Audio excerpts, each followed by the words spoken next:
Megan Fairwood reached out to open her locker. Oh no! How did I get this stain? Is it ink?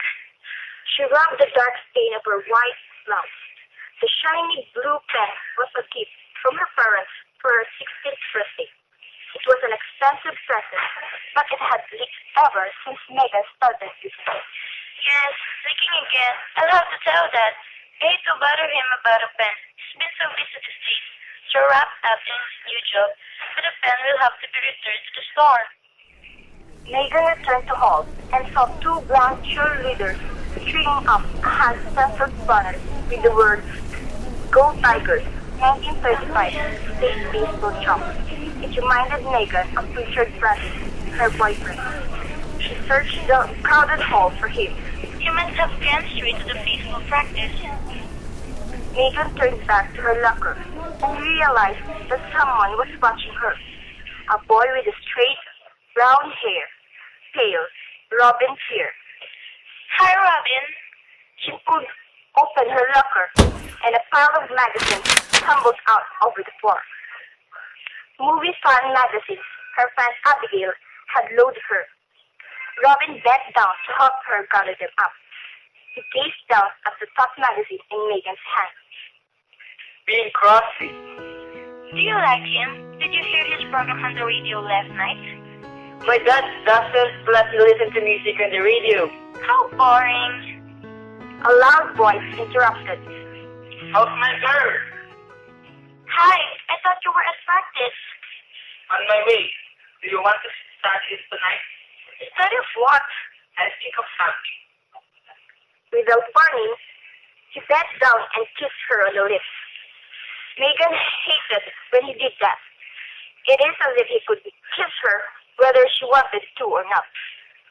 The kiss ended quickly. He sneered at the Robin Fear. What are you doing? I wasn't staring. Stop it, Richard. You're not funny. Sure I am. Can't you see? Sir, Megan. Megan found herself thinking about how she liked him in some ways and didn't like him in others. Richard was one of the heroes of the school. Big man on campus. That's what the school yearbook called him this year. The two of them were like the king and queen of the shaped side high. Megan turned back to apologize to Robin, but she was surprised when she saw that she was gone. Robin trudged home, kicking a stone along the curb. He replayed the scene in the hall again and again in his mind. Each time he felt more embarrassed. I just want to die. Megan Fairwood was being nice to me. She wanted to talk to me. After all this months of having side-by-side lockers, we're finally having a conversation. And then, I let Richard make a fool of me. When he accused me of staring at them, I stood there stammering like a dummy. I didn't fight him. I didn't try to shove him away. I didn't even speak. Why I'm so coward? Why I'm so afraid? Megan didn't laugh at me, but I know what she was thinking. She probably felt sorry for me. Way to go, Robin. You've got the prettiest girl in school feeling sorry for you. Because you're such a whiny little mouse. I think Megan likes me. I think she likes me ever if I am cowardly little mouse. A few minutes later, he reached Fear Street when his house came into view. The front windows were always curtained, shutting out the world. God likes privacy. Anyone home? I could never figure out why the servants never stayed for so long. Was it because of the house was so big and cold? Or was it because of the rumors about all these strange things that happened on Fear Street? Dad, are you home? A noise from the library made Robin jump. What's this music? Oh no! Thick snakes of purple smoke curled through the room, and in the middle of the strange, swirling smoke, Robin saw his father floating in the air. Did you see me? Did you hear me cry out? Should I step back in there and ask him what's doing? No, absolutely not. Robin didn't really need to ask. He knew that his father's library was filled with books on sorcery and the occult, books on dark magic. Did my mother read these books too? He barely remembered his mother. She died when he was 4. Then Robin heard the front door ring. Then he heard a soft tug in the library. His father must have lowered himself to his feet. Robin stepped away from the wall as his father strode quickly out of the library. Nicholas Fear turned to Robin. When did you get home? Just now. I stayed a little late at school. The servants have quit. Please answer the door for me. Who's here? I'm expecting some businessmen from town. I have no idea what they want. Whatever it is, I'm not interested. Robin pulled open the oak door. He saw Foreman at the doorway. Hello, young fella. I'm Jack Bradley. We have an appointment with Nicholas Fear. That's my father. I'm Robin Fear. Do you go to Shadyside High? Yes, sir. I'm a junior. So it's my son, Richard. Do you know Richard Bradley? Yes, I know Richard. Funny. He's never mentioned you. Robin didn't reply. He led the foreman into the sitting room. May we be seated? If you wish. It's certainly a beautiful day. May I ask the purpose of your visit? We have to come to make a request on behalf of the town of Shadyside.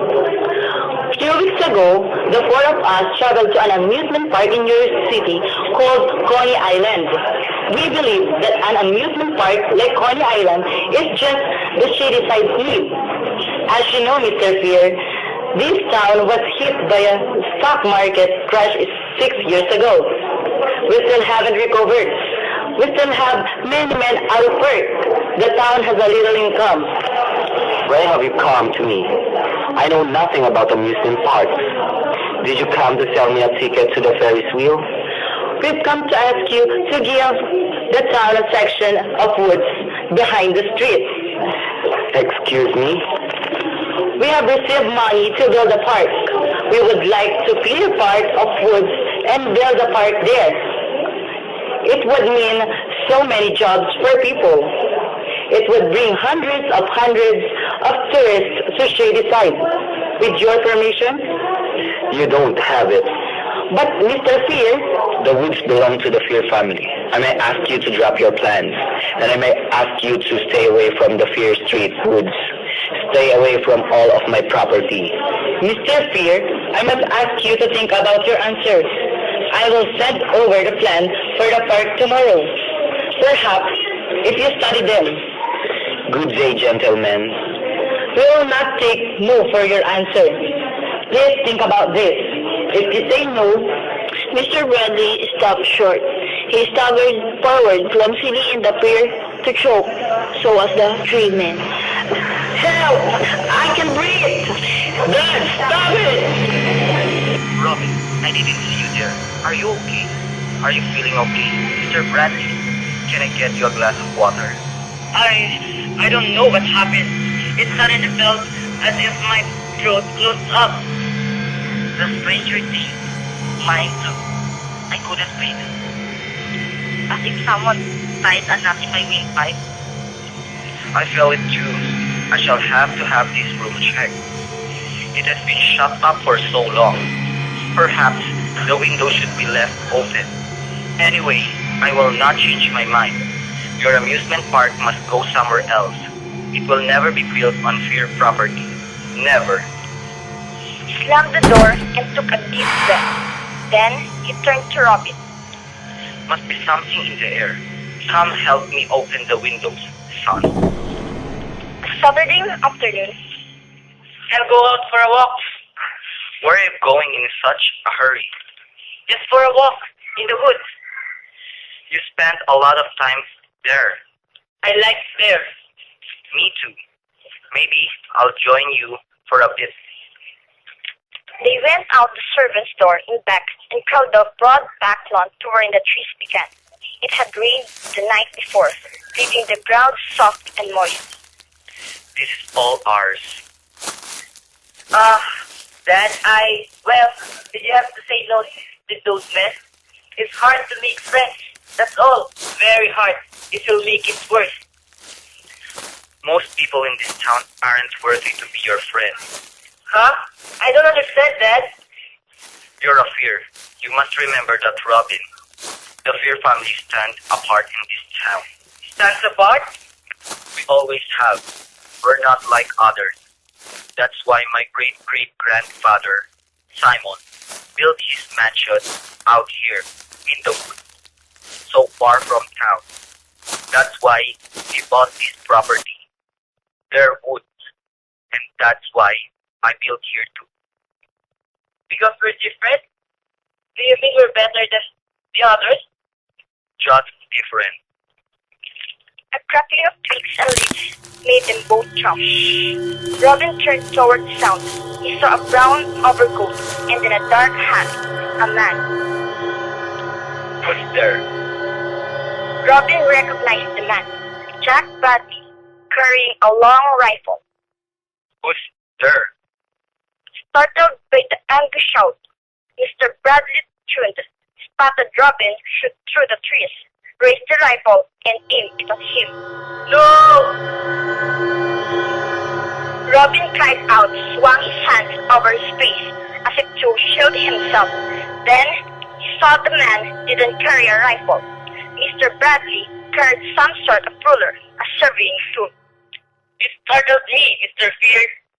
Why are you trespassing here, Mr. Bradley? Trespassing? I was surveying this lot, sir. I thought you received word that... I thought I told you clearly. I will not have any part of my woods destroyed. I will not have an amusement park in my woods. Perhaps the town council has other ideas. What do you mean? My partners and I have petitioned the town council.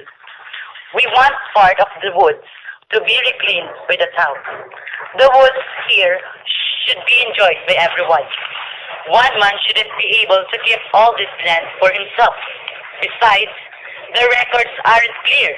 You may not legally own the property at all. We'll see. We'll see. Then, he spun around and walked away, heading back toward the house, and Jack Bradley disappeared into the trees. Dad, we'll never let them take his woods away. Never. He'll find a way to keep the town council from obeying Mr. Bradley's wishes. Anyway, I need a long, long walk. He followed the gentle curve of the stream, his shoes sinking into the soft ground. A cough made him stop and hold his breath. He heard another cough. I'm not alone. Who else is back here? Jack Bradley? Is he surveying part of the wood too?